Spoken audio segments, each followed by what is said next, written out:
네, 그게 송중기가 이태리 마피아의 고문으로 네네. 네, 나오는데 그 주제가 저 어떻게 되는지 정확히 좀 아시나요?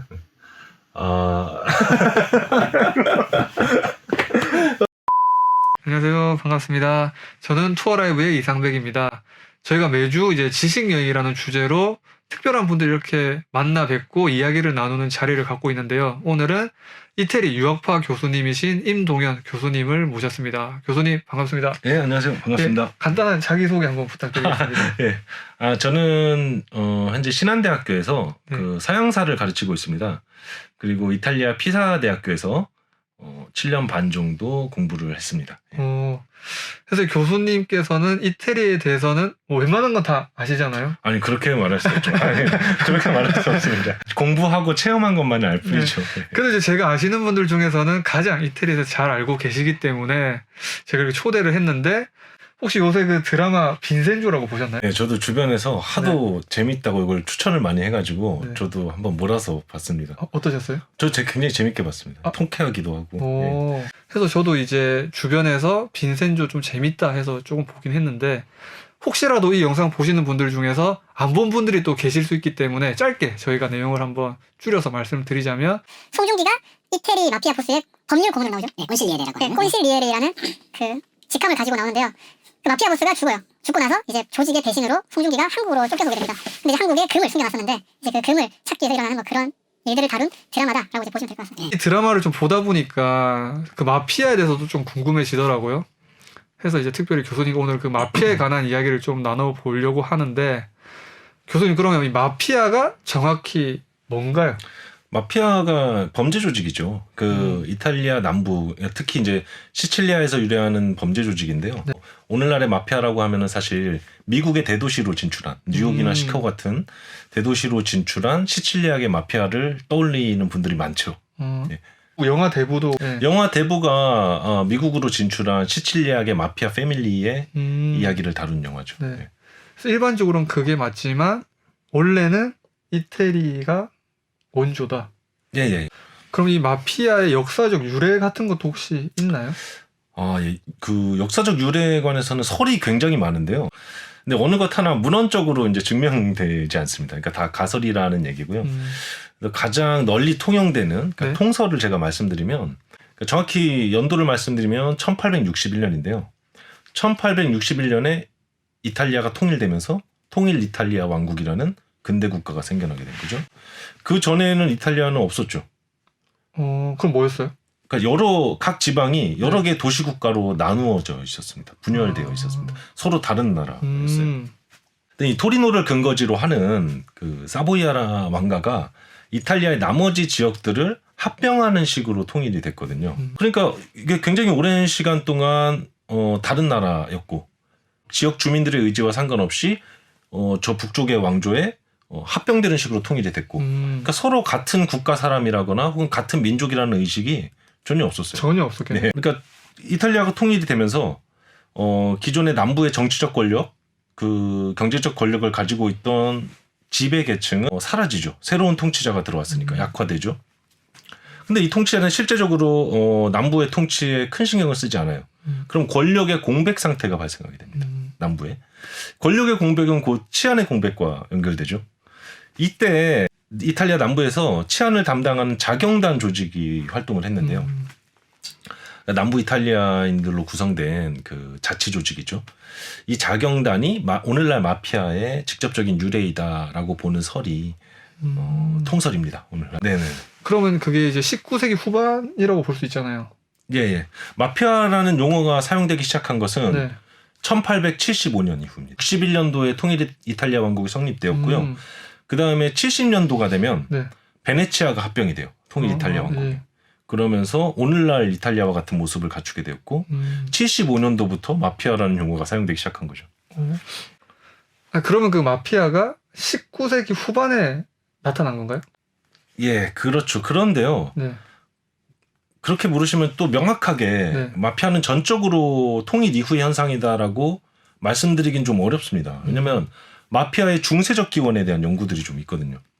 아까 말씀드렸던 것처럼 네.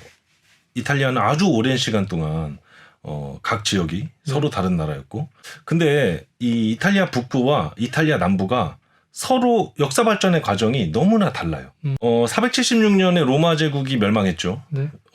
그리고 나서 이탈리아 북부에서는 상공업을 위주로 하는 자치도시들이 발달하기 시작합니다. 이 자치도시들을 이제 꼬무네라고 부르는데요. 이렇게 여러분들이 잘 아시는 그 르네상스의 주역이 된 도시들이죠. 근데 남부는 네. 정치적으로 계속 외세에 종속되어 있어요. 끊임없이 외국 왕조의 지배를 받았던 곳이에요. 그래서 이 외세에 맞서서 네. 남부 이탈리아의 독립과 자치를 위해 싸웠던 중세 남부의 기사들이 마피아의 기원이다, 이렇게 주장하는 설도 있습니다.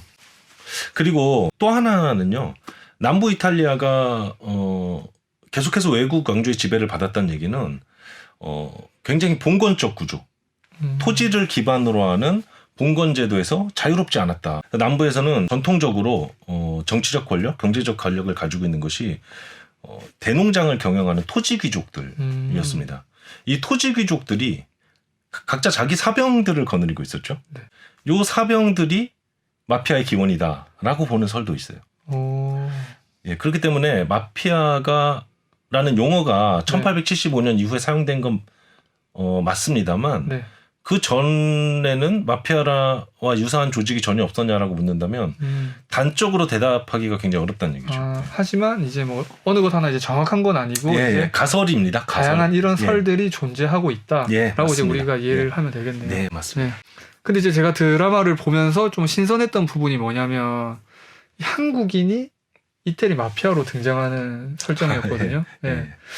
이게 근데 이제 실제로도 가능한 건지 아니면 그냥 단순한 드라마의 설정일 뿐인 건지 그게 또 궁금하더라고요.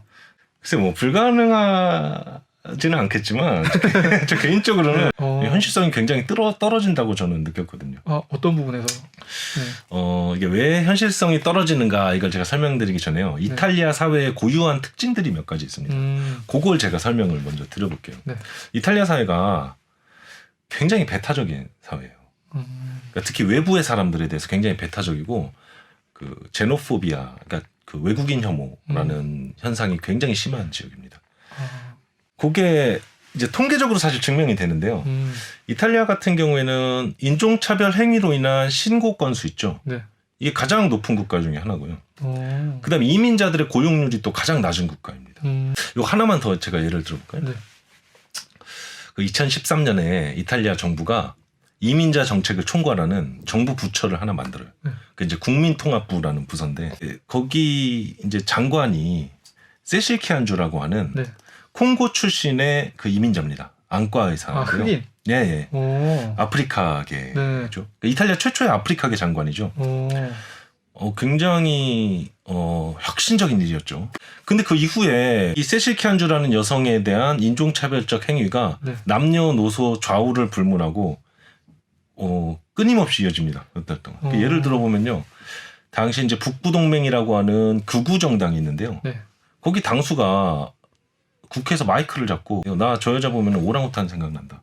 실제로 한 얘기입니다. 대박이다. 이게 뉴스로 나가요.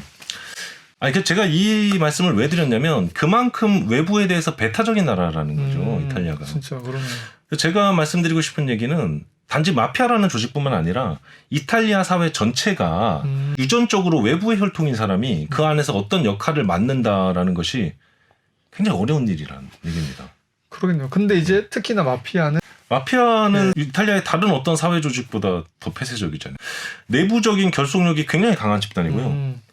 그렇기 때문에 저는 아무리 뭐 거기서 태어나고 자라고 했다고 하더라도 한국계 변호사가 마피아라는 조직에서 꼰실리에레를 맡는다라는 것이 불가능하지 않겠습니다만 현실적으로는 굉장히 힘든 일이라는 생각이 들어요.